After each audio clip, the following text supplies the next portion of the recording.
Hello and welcome to another episode of the Investing with IBD show. This is where we talk about stocks, markets, and everything in between. It is May 14th, 2025, and we've got a show for you today because we've got Arnie Gutierrez coming back to the show. He, of course, is one of the premium product coaches over at Investors Business Daily. Been there for 20 years. You've seen some stuff. So I grew up here, Justin. You know, yeah, you and I'm with you. So we were just kind of talking about it. I mean, I can't believe that I've known you for 20 years at this point. It's but it's been a good 20. So what we're going to get into a little bit today is, look, this has been such an interesting market, but I feel like we have to go kind of back to some basic principles because we had such a violent move down and almost as violent a move back up, in some ways. And I think, when you're doing market timing, the big thing that people say is, well, you can't time the market because if you aren't in for the biggest 10 days, then you're not going to outperform buy and hold. But we kind of take a different tack, right? We're like, oh, hey, if you can chop off some of that volatility, get out when there's a correction and get back in, not at the bottom, but close enough, you can really, give yourself some outperformance and protect not only your, physical capital, your cash, but also your mental capital. So with that kind of introduction, Arnie, can you talk a little bit about, since you've been doing this for a couple decades now, how you do that and why you do it, why you think it's worth it? It comes down to two things when it comes to investing in this type of market or any type of market. You got to exercise discipline and patience. With the volatility that we've been experiencing the last couple of months, you definitely have to have some type of rules. We are rules based. As well as you just mentioned, you have to protect that mental capital. The psychology of everything can have an effect both on the upside and the downside. So take the big picture, and then always know that you can always buy back as a retail investor. You want the market to prove itself to you, and you really don't have to capture all of the move, right? Everyone's like, can I buy the perfectly on the very bottom? That is very difficult to do, nearly impossible. We don't know where the bottom's going to be at, right? We do have rules that give us some idea of where the bottom is, right? As long as we get that follow through day, but to pinpoint exactly, that's going to be that one bar, that's going to be the low. Only you can see hindsight, right? So we start mixing in price action and volume action to really incrementally jump into a market as it starts proving itself to you. And you're also looking at your portfolio, you're looking at the leaders list, you're looking at a lot of different factors here. But this, thank you for making me feel a little older. I've been here 20 years. And it's, one thing I've learned is exercising patience, being very disciplined, and looking at the big picture, right? Yeah. Capturing. I tell myself all the time, because when everything starts moving and quickly, the bottom starts coming. You start getting that lift off. We've been seeing that the last couple of days in the market. A lot of these stocks are acting right. A lot of these leading stocks are acting right, and you want to get in, but again, stay in control. Mm-hmm. One of the things that probably not a lot of people know about you is that you spent a lot of time with Scott O'Neill, of course, the son of the founder of Investors Business Daily, William O'Neill. I got to spend quite a bit of time with him. I was his assistant for a little while after I was Bill's assistant, and we would be on the road together a lot. And you were right there with me at Smoky Bones a lot of the time. One of the restaurants that Scott really enjoyed going to multiple times sometimes. But can you kind of share some of the things that you learned with, again, kind of hanging out with Scott for a long time? And of course, you got to hear secondhand a lot of stories from his father and what he saw growing up with Bill. Absolutely. Can you share some of those? Yeah, absolutely. So, I was fortunate enough at a very young age to travel the country with Scott. We'd go around doing the level 2 seminars, get on stage with him, talk about the market. I'd get on stage and start talking about Market Smith, which is now Market Surge. Mm-hmm. But one of the things I really captured, I was able to really digest and learn from Scott was the psychology part of investing, right? Because this whole thing is like, well, market search is going to do the work for you, right? Market search is going to bring up the best stocks for you. I can tell you the 10 best stocks right now, but can you manage it correctly? Can you control your emotions, hope, fear, greed, right? And one of the things he said is there was a method to this, right? Mm-hmm. Where I would just want to plunge in, being young and aggressive, and you get a little greedy kind of thing. Let me just go in there, put full position in, rather than incrementally going in, making it prove itself, testing the market out, because the market is not always going to be on your side. It's going to Mm-hmm. humble you very quickly. And one of the things I realized that he really drove it is my opinion does not matter, right? Mm-hmm. You want to go in, clean slate. Every market is different, but the rules stayed the same, right? Mm-hmm.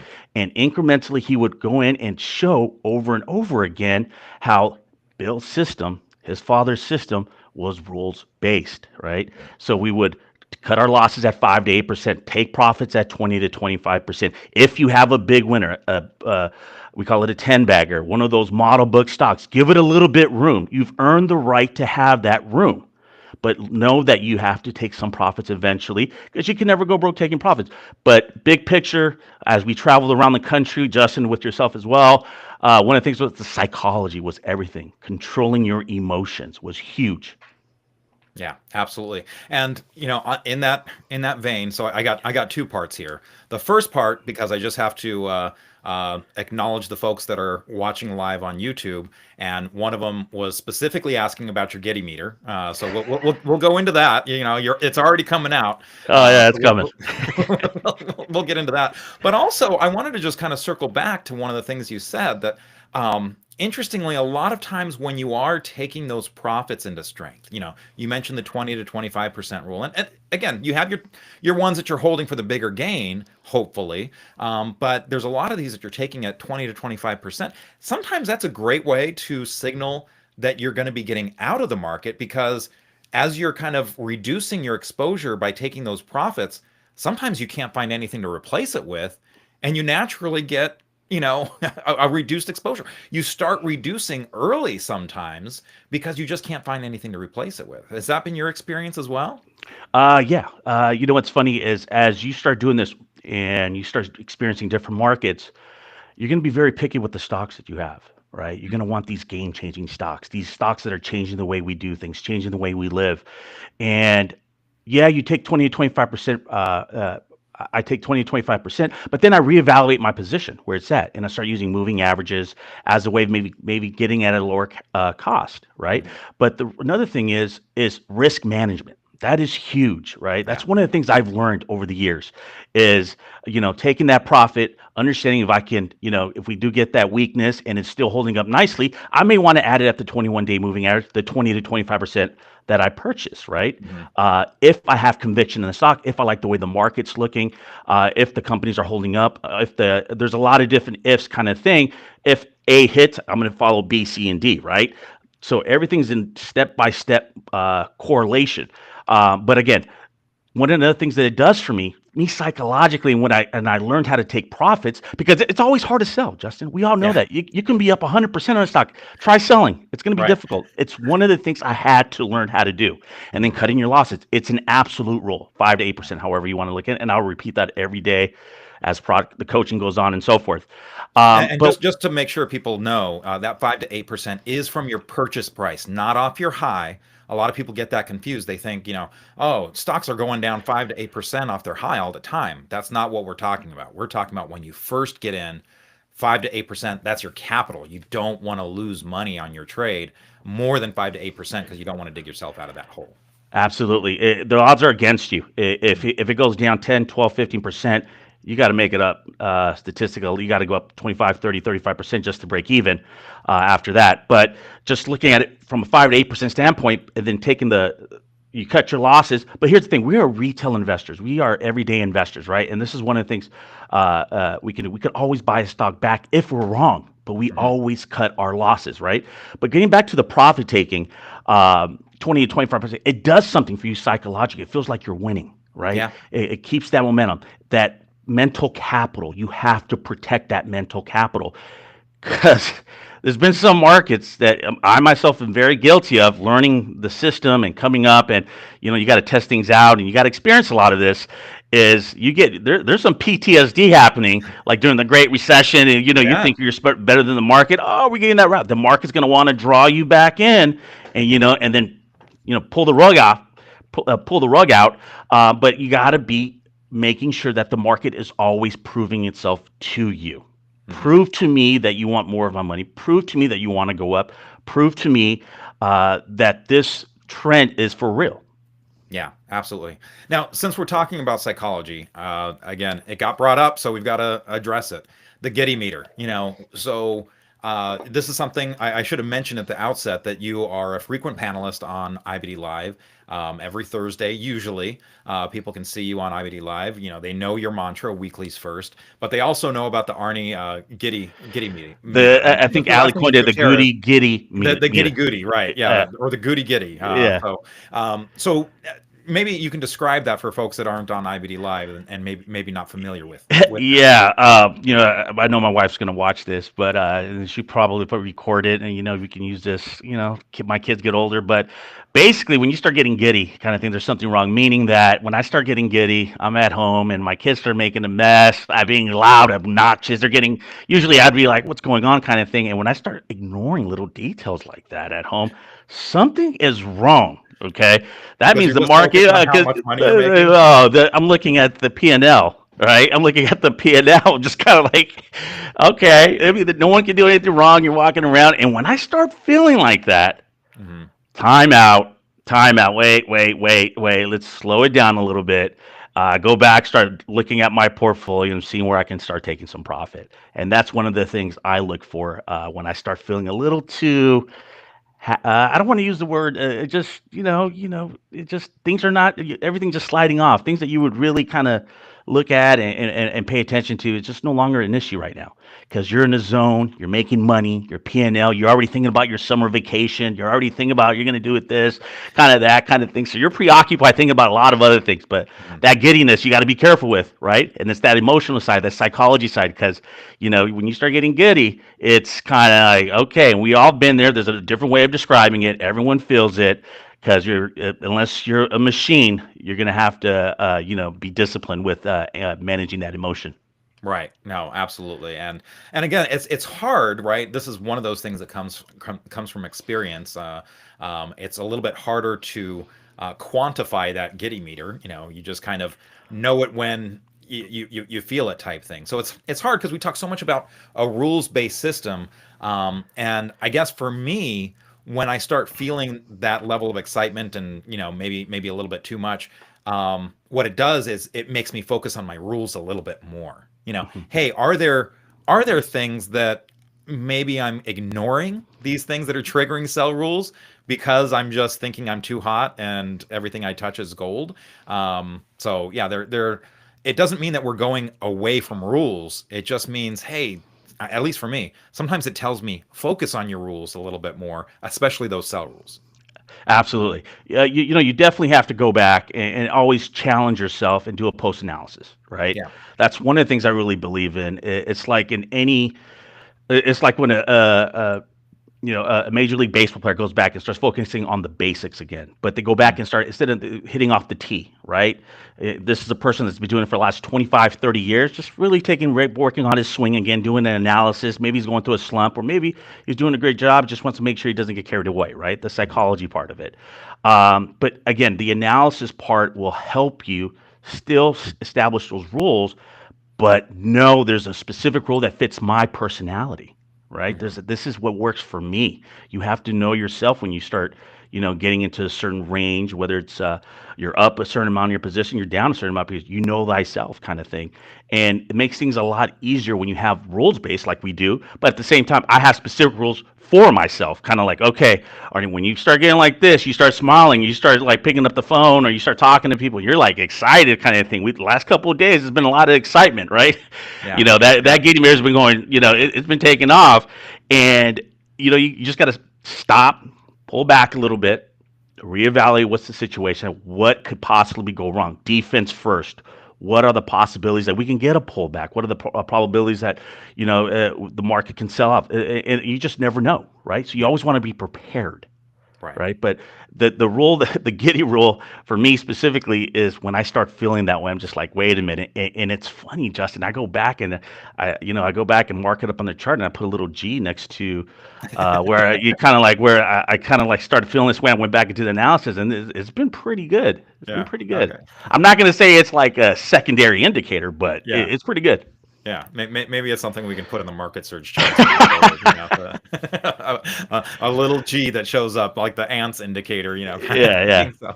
So, well, let's shift gears a little bit because I want to also talk about, the other side. When you get to a point of almost despair, like this market will never turn around, or the volatility is so high, it's just like maybe I need to find a different job, or maybe I just need to give my money to someone else, type thing. So there is kind of that psychological element too when things get so bad, and that often is near a bottom. But there again, you kind of go back to your rules, right? You don't just say, oh well, things are so bad, it's got to bounce from here, it can't go any lower, because we've all seen that it can go lower. So what kind of helps things turn for you? Say, okay, it's now worth me giving it a shot. And again, you already explained how you learned not to go all in, at one time. So how do you do that? What signals do you look for, and how do you increase that exposure? Okay, so with the system that we follow, increasing the exposure after we've had a correction, correct? Yeah, right. Okay, so we're all looking for a follow through day, a trend. I'm looking for buyers to start coming in. Okay, and the only way we can gauge that in real time is through volume, right? The Nasdaq or the S&P 500, we're looking for that volume, so that power to come in, and that's what I'm looking for. I was fortunate enough to be in cash as we started getting the distribution in the clustering distribution days, and we had that. Once the S&P and the Nasdaq broke through that 50-day on huge volume, it allowed me to get on the sideline. So I started closing out a lot of my position, limiting my exposure. You can see that there. That's a rule of ours right there. You can see it had problems making new highs. One, two, or three around 20 the third time, and then finally it broke off, right? You get that type of action,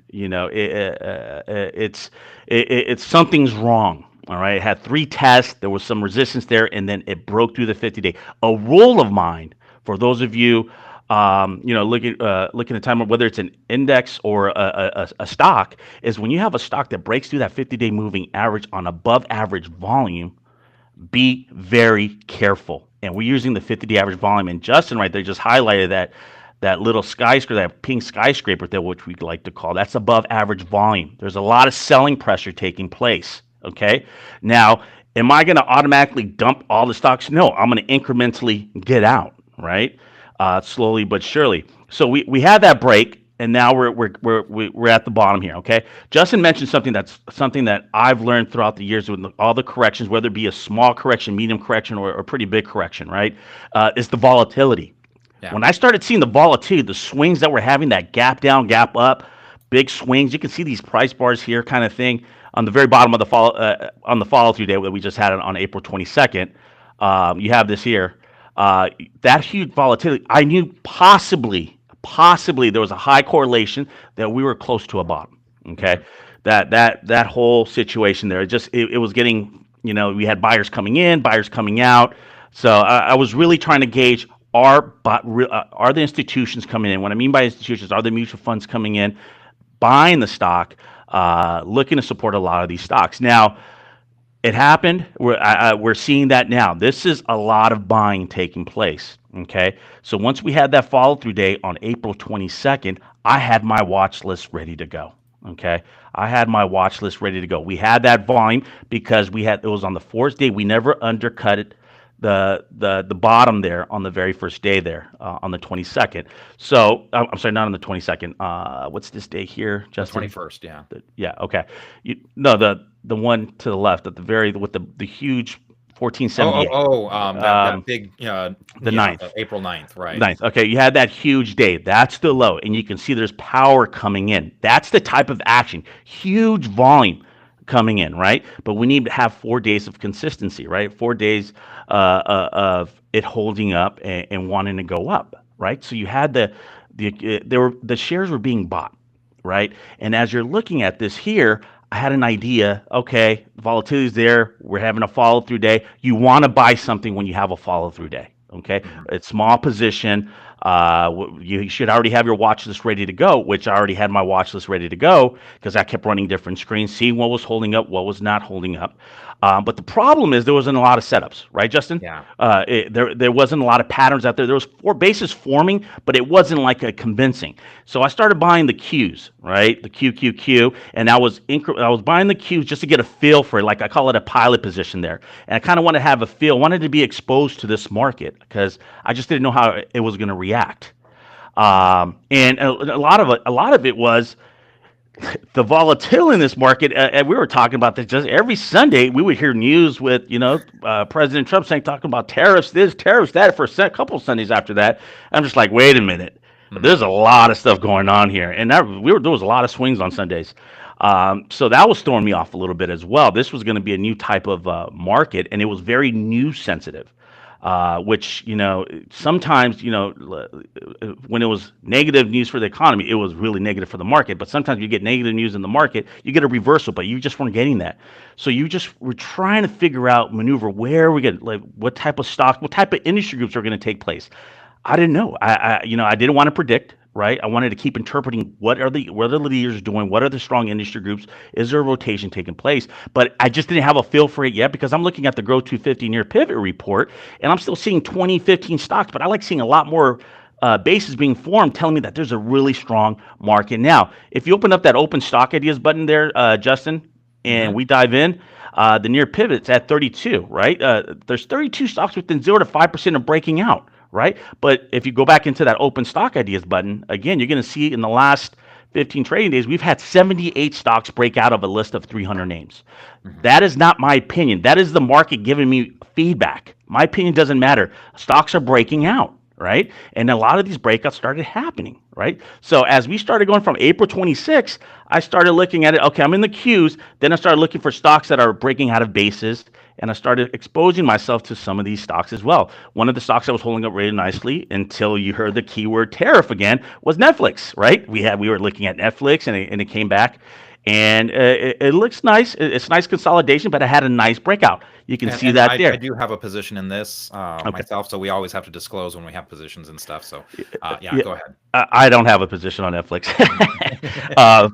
So you're looking at this here, and it held up. It's a leader. It's very nice consolidation. Broke out of the pivot price there, redirection right there, price trend, and that's why we like buying the way we buy. But look at the volume, you guys. As you have a stock like this, look at the volume coming in.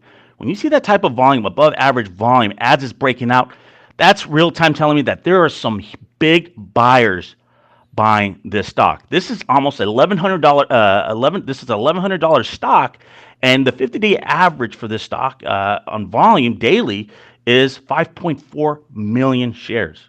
There's blocks coming in for that, so that gives me an idea that institutions, when leaders like this are coming in and buying it. Right? So, okay, institutions are coming in, buying. I'm running different screens now. I got my watch list, and then there's a watch list that I have that I call, I organize my watch list in 3 different sections. I have a ready to go, up on deck kind of thing, and then just kind of like more of a universal kind of, I don't want to forget about them kind of thing, and I keep adding and adjusting, and then on the weekends I may go home and make some changes to them. Some will fall apart and so forth. So you started seeing the leaders come up, and then I started paying attention to earnings. Earnings started coming out. I was paying attention to guidances, and a lot of these stocks were breaking out above on earnings. You had the earnings gap up, so the market was showing a lot of strength, but there was so much uncertainty in this market. It was like, when we come in and start talking about the market every Thursday, IBD Live, and there was so many different hurdles because we were living under the 50-day. We're living under the 200-day. And we're at inflection points right now where you want the market to start trending up. Like if you pull up the NASDAQ. So right now, there's a couple hurdles here, right? So prove to me you're real. Well, the market's proving to me it's real now. Okay, you can see that you have this here. It's trading above the 50-day. Justin, we were talking about it last week, a couple weeks ago. Can it trade above the 50-day? Yes, check. Can it get above the 200-day? Yes, check. Okay, it's real. Okay, we have a strong trend. Look at the volume.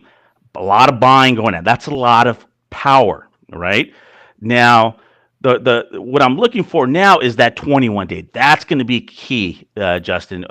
As we talk about the power trend, once that 21 day starts trading above the 50-day and the 200-day, but the 21 day is stacked on top of the 50-day is stacked on the 200-day. That gives me even more conviction that I'm looking for that we are in a strong trending market, right? Mhm. So again, I'm looking at this now. There's different hurdles still. We can have a pullback, and it's going to happen. You guys expect pullbacks. Markets aren't made to go straight up, and if they do, something's wrong. All right, Right. so we're due for. We needed to. I need this market now to cool off. Look at what it's done the last 4 days. Mhm. It's or the last 3 days. Or Excuse even me, just the last three. I the mean, last 3 days, and you can see that there. It's almost like now I just need the moving averages to catch up. Take yeah. a breath, slow it down, let everything digest. Mhm. That's what I'm looking for. Let everything digest, and see where we go with this market, right? Because I keep hearing tariffs, and I keep hearing 90 days, and I keep hearing this and that kind of thing, which is perfectly fine. I try to stay away from the news, but the market's telling me that we should be. The market is shaking off a lot of things. They're pretty optimistic about this economy right now, and I'm not going to argue against the market. Mhm. Yeah, just to, go to the weekly chart, which again I know you love. We had at the bottom here, we were up 7.3% on this week. Came down 2.6, then up 6.7%, 3.4%.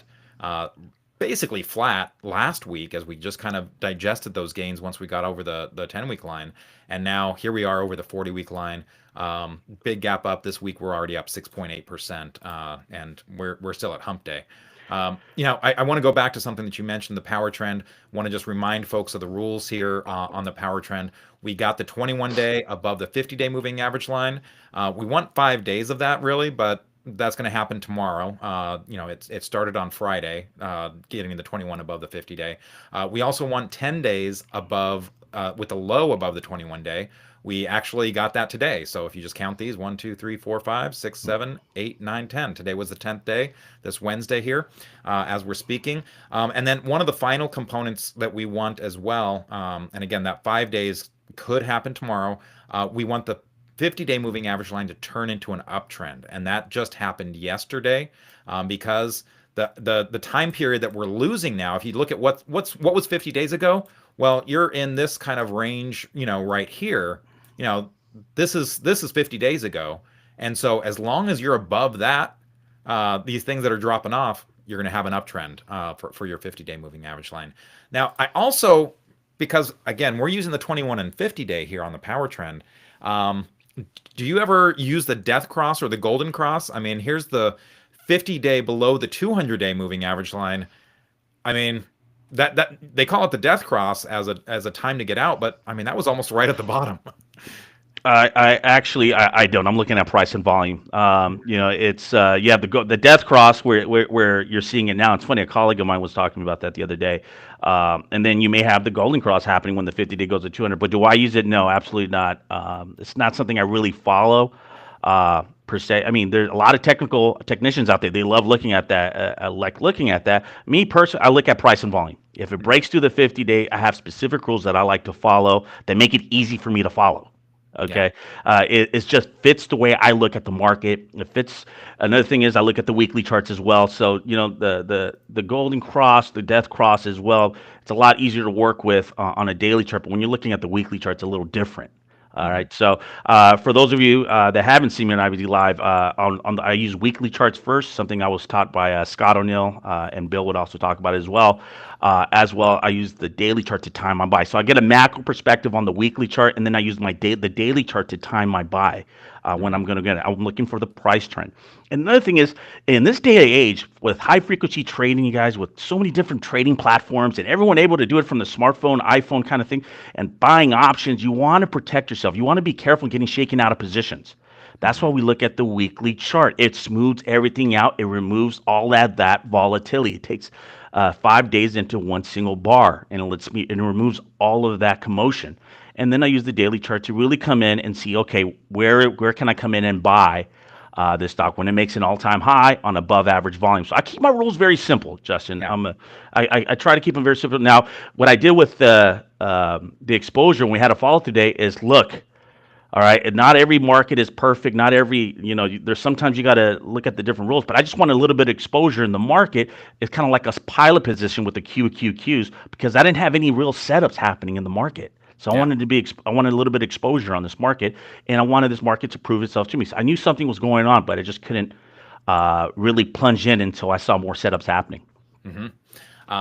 So, again, just to kind of recap here, that's such a great point because the reality is a lot of stocks were still below their 50-day moving average lines. A lot of stocks were still below their 200-day moving average lines. It was really difficult. And not only that, but you had this increased volatility, that was still going on. And so now, when did you start saying, okay, I've got some individual stocks that are setting up. And we talked about kind of the signals getting above the 21-day line, getting above the 50-day line. When was it? Would you say that you started seeing stocks that are like, oh, now I can go shift a little bit from my QQQ to individual stocks? It's when we tested the 50-day moving average on the Nasdaq. So we pierced through it. You can see that there, a gap up. You see that reversal day? Yeah. We had that reversal day pull up, and we tested around that area there, that consolidation. That's when I knew, okay, this is a good sign, right? It went straight up. When I see that straight up, that strength coming in, I need a pause. I needed to go sideways. I needed to digest what's happening. I need investors to go in and be like, okay, let's take a break. Let's see what's happening, right? And I'm telling us, and I'm trying to figure the chart and price and volume action for me specifically tells me a story, and I'm trying to decipher that story, right? I'm looking at the price action, I'm looking where the consolidation's at. But when I saw that tested and then started taking off again, that's when I knew it was game time. It was kind of like, okay, let's start getting in there a little bit more, looking for little setups. I like buying at the pivot price, just FYI. But sometimes I may get in a little earlier, maybe 1% or 2%. Slightly if I feel I'm not going to get filled at a specific price. But in the end, I need it to prove itself that it wants to go up higher and make all-time highs and then jump in. Yeah. And as you mentioned, one of the places where you can get ideas is that breaking out today, seeing things that are right at the right around the pivot or, breaking above the pivot. And then, of course, that near pivot that you mentioned. But I also, because you are a market surge coach, if we could just transition over to some of the screens that you use. And again, what we're going to start with is your rally screen. So when a rally starts happening, and I'm just going to open this real quick. So if any market surge users want to kind of use this, first of all, you start with the market surge growth 250 database. So you've already narrowed it down to 300 stocks right there off the bat. So describe a little bit of these other components. Absolutely. Yeah. So first, when I'm looking at what type of stocks I'm looking to buy the best of the best. I'm looking for the Michael Jordans. I'm looking for the Mickey Mantles, the Ted Williams, the Kobe Bryants. I'm looking for the best stocks within the best industry groups, right? And one thing about the Market Surge Grow 250 report, it's a proprietary screen, runs 44 screens. Like you said, we're taking about 7,500 stocks, and you can correct me if I'm wrong about that, stocks, not ETFs, stocks. And we're running these 44 proprietary screens, and the results are the best, in my opinion, some of the best growth stock, a pretty good list of growth stocks, some of the best, if you ask me. It's a very powerful report. I like simplicity, okay? I like it keeping it simple, right? So we take 75, we've narrowed it down to 300 names. You can see that there. There's 300 names in this report. Then I'm taking RS. And one of the things I will just to butt in real quick. One of the things that was interesting is, it's capped at 300. And when we were at our lows, we couldn't even find 250 names to get in here because I mean that's just the reality. It's not like that was us making that decision. The computer runs the screens. It couldn't find 250 stocks that met the criteria, the basic criteria. And so I think at its lowest, I think I saw it down at 220 something. Absolutely. And the thing about these stocks is they have the highest probability of potentially being the leading stocks, right? Mhm. Because as I start breaking it down, now I'm looking for the RS 3 month rating of 90 or better. 90 or better. What does that mean? Well, we're looking at the top 10% based on price out here. That is our relative strength rating. But Mhm. instead of the 12-month perspective, we're taking a 90-day perspective, right? So I'm looking for strong price action. I'm looking for liquidity. And me personally, I like using the 50-day average volume, a minimum of 1 million shares being traded. Beta, I'm looking for fast movers, high movers. There's an opportunity cost associated with the market, and we're all guilty of this. When we have 10, 15, 20, 25 stocks in our portfolio, or some of us may have 4 or 5 stocks, again, different personalities, different risk management, different risk appetites out there, you're going to have a couple who's like, why aren't you moving? The Mhm. market's up 3%, and you're only up a tenth of a point. Yeah, and just looking at it, like, I go back and I'm like, oh, look at the beta. It's at like point 0.2, right? Or it's not a moving stock. So again, you can't always have the Ferraris on your watches, or all of them cannot be Michael Jordan. But you want some kind of movement in the chart. So as you see it here, we start adding different criteria, and the list gets smaller and smaller and smaller. And then I'm looking at the up down volume ratio there. The up down volume ratio basically it's a ratio that gauges the last 50 trading days, up days versus down days within the last 50 trading days on above average volume. That tells me there's a demand. That tells me within the base there's some skyscrapers there that I'm looking for where there's support. Okay, now I can't narrow down if it's happening, but I've narrowed that list down to 43 names, Justin. 43 names, very Yeah. manageable. Okay, because my attention span is not like, oh, let me just sit here and you know, do all this research. The thing about market surge, and I'm just not saying this just because I've been here, it does 2 things: saves you time. Period. Saves you a ton of time, right? And helps you make higher probability trade decisions. Mhm. I want to focus on the best stocks. So right here with Justin, Justin, do we sort this based on Yeah, so I composite rating? sorted it based on comp rating, and Amphenol, came at the top here. That's another good one. You can see it broke out. That blue shaded area there, that's our pivot area. That's where we suggest you may want to, no, that's exactly where you suggest you want to purchase the stock, 0 to 5% in range. It is within that place, within that framework, that 0 to 5% that you want to develop maybe 70 to 80% of your position, in my opinion. That's what I like to do. So as a stock like this that gapped up and hit the pivot price at 79.30, our pattern recognition is recognize it at 79.39, correct? Yeah. As you do that there. So this stock broke out, right? And this is one of the stocks I was looking at. I talked about it in IBD Live. Broke out, consolidated. So you would have initially, and what I like to do is when I pyramid into a position, I go 50, 30, 20. Mhm. Okay. So what does that mean? So whatever I allocate for a specific stock, I'm going to go 50% of that. Prove to me now you want my other 30%, Yeah. right? As it goes up, you add another 30%. Now I'm 80% invested for what I allocated for that stock. Now I'm looking to add that 20%. I'm a big fan of the 21-day and the 10-day moving average. Okay, but I mean specifically 20. So I'll wait and see how it reacts as it starts pulling back. I want to see when I'm looking for this to go sideways for the next couple of days and pull back as well and see what happens. Mhm. I'm gonna just show you the list real quick. Any others that you want to just Yeah, look at? let's go with Palantir. Okay.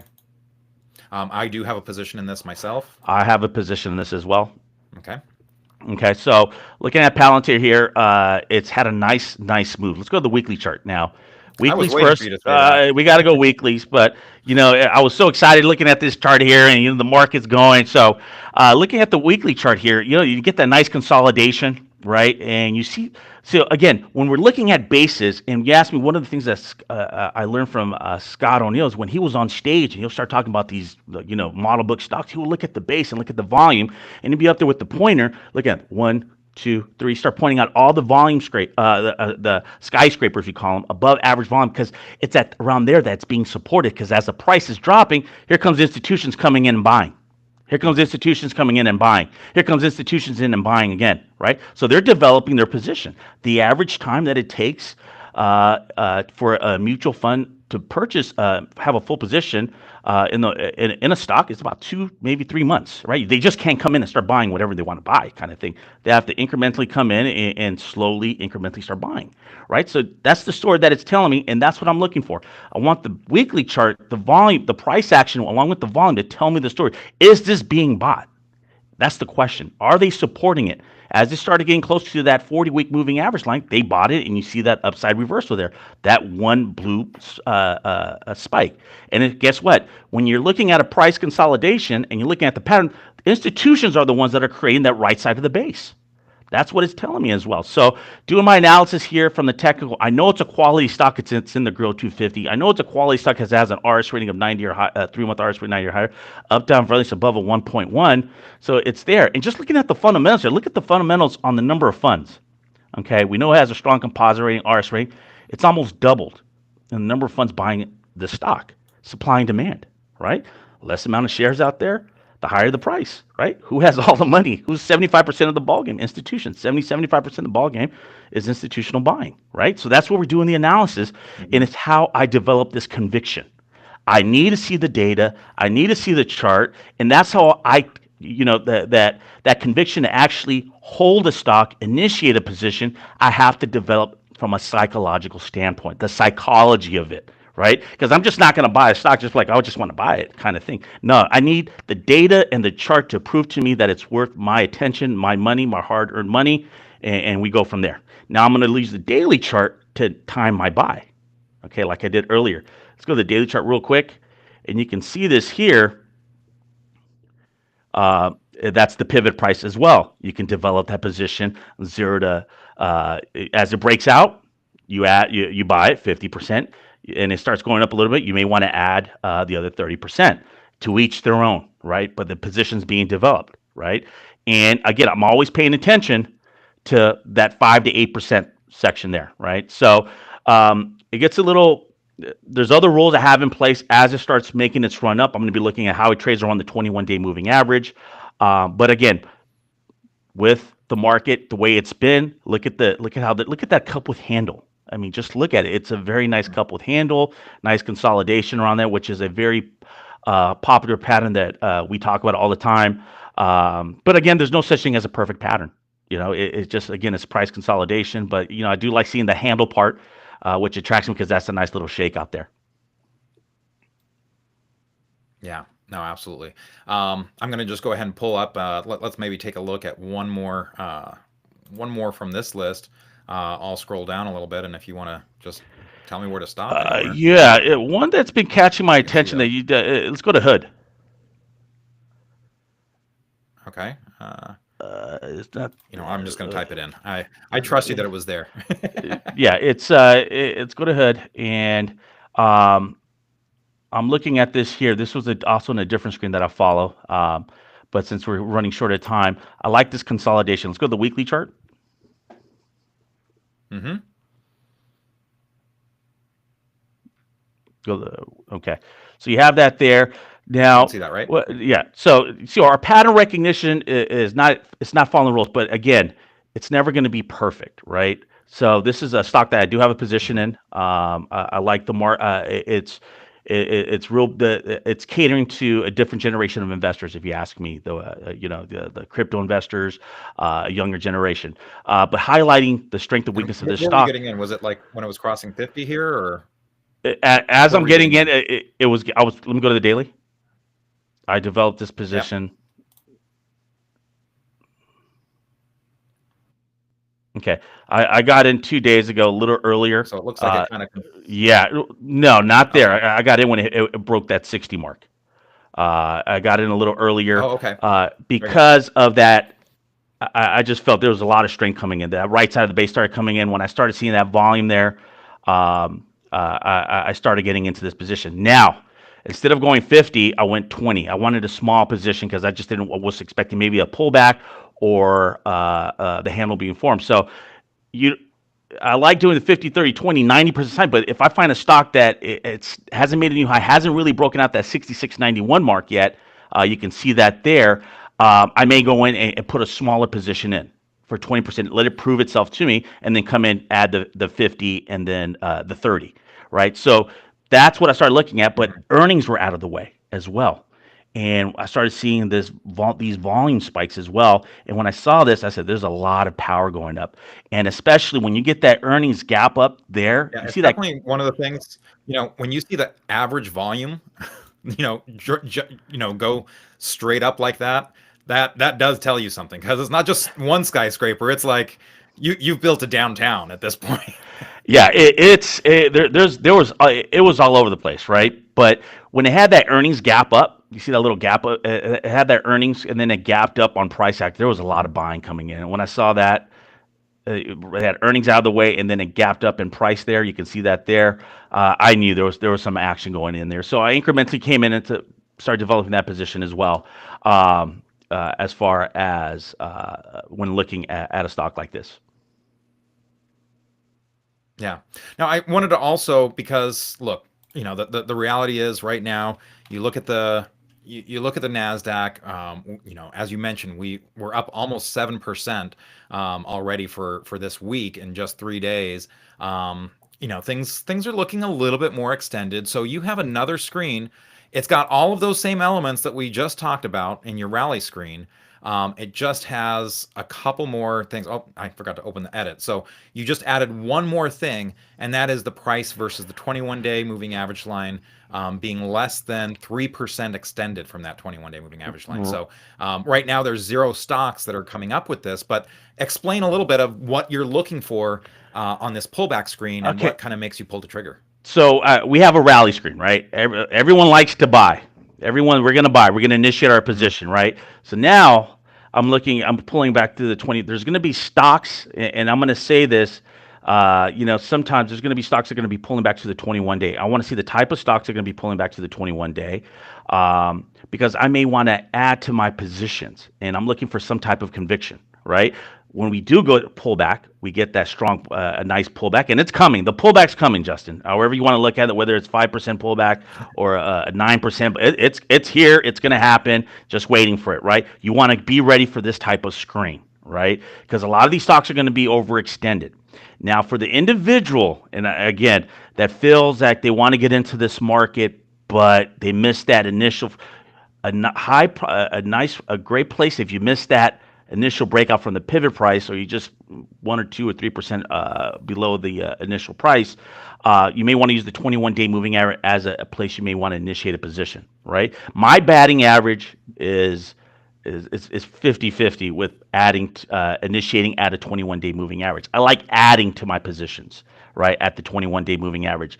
When it comes to developing a full position, I like adding that extra 20% or sometimes 30% at the 21-day moving average. But if you feel like you missed a stock, it broke out, and you missed it because of earnings gap up, wait for it to pull back to the 21-day, but keep running that screen. Keep running that screen daily, every other day, Yeah. seeing if there's any stocks within that 21-day that you missed out that are showing strong fundamentals, has a great story that you wanted to own, right? So you can test that out, see if it works for you, if it fits your risk tolerance. But again, I want to let you know my batting average is not great initiating initiating position at the 21-day. I like adding to my position at the 21-day moving average. Yeah. And then I should also mention that, again, this is a guideline that, sometimes you might be tweaking your things here, right? You might tweak, okay, I'm going to maybe use a larger database than just a market surge, maybe the growth 250, maybe you use a larger one there, or maybe you tweak this and say, okay, there's things that are getting a lot more extended. I want to maybe loosen this up and see things that are a little bit closer to their 21-day. There's a lot that you can play with here to either expand that out or contract it if you're getting too many names. Yeah, absolutely. The beauty behind our earnings, our screening criteria is, you can get, depending on what you're looking for. One of the most important things when it comes to investing, and I've been doing this day in and day out, is you have to know your personality. You have to know what type of stock works for you. Some may not like these high flying stocks. In the end, we all like to make money though, right? But you also have to protect that mental capital. You got to look for what works for you. The research routine that you have is very important. You want to make sure you're looking at the market. You may not look at it every day. You may want to look at the market 3-4 times a week, or 2 to 3 times a week. But again, you want to be Mhm. looking, running your screens, and you also want to get a feel for the market. That's another reason why I run these screens, is I want to feel for what stocks are coming up. Right? Let me know, did I miss something? You want to pay attention. You want to set up the price alerts. You want to see what industry groups are working as well. And that's probably one of the reasons why I love the Grow 250, because it's always focusing on strong stocks within strong industry groups, and it takes a lot of the guesswork out of it, and it saves me a lot of time. Yeah, no, that's great. Arnie, any last thoughts? One of your favorite trips with Scott, or any final thoughts you want to give? I don't know. Smoky Bones was great, but I think we did. For those of you that want a little bit more detail, I think we did like 3 or 4 restaurants in Florida, in Yeah, different cities. Smoky Bones was a nice little chain there. Final thoughts: the market's showing a lot of strength. The Giddy meter was pretty high the last couple of days. I'm not going to lie. So I'm looking for a pullback. Let's see if we can find support. Let it digest everything. It is still very news sensitive. Be very careful out there. But 2 things I always want to mention. I always talk about it lately. I've always tried myself to exercise and approach investing with: be patient with your positions, and entering a position, and be disciplined with your exits. You just have to. yeah, And if you can do those 2 things, and you allow the market to prove itself to you, you're going to be okay. But right now, just that we got over a couple hurdles right now. But this market looks like it wants to keep going. Let it keep going. Let the market prove itself to you. But at the same time, no, defense first as well. Have an exit plan. Look at your positions. If you're already starting investing, where are you going to get out if market goes against you? Are you going to close your position? Are you going to incrementally get out? Are you going to start taking profits? And have those rules in place.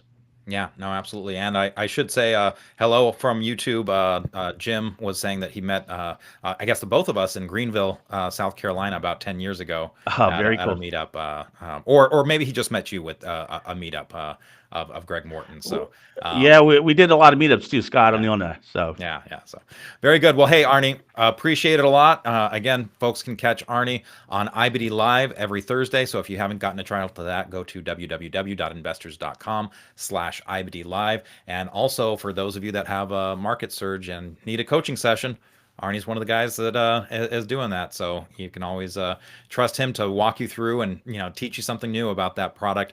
If you're just starting out, or even if you're pretty experienced, there's always more to learn. So thanks a lot, Arnie.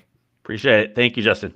Okay, that's going to wrap it up for us this week. Next week, we're going to have Charles Harris back on the show. Of course, he goes into a lot of psychology, and he's a great swing trader with a lot of technical analysis chops. So it'll be great to kind of get his thoughts on the market and some of the things that he's been doing in order to take advantage of this rally. So we will see you then. Thanks a lot for watching. Take care now.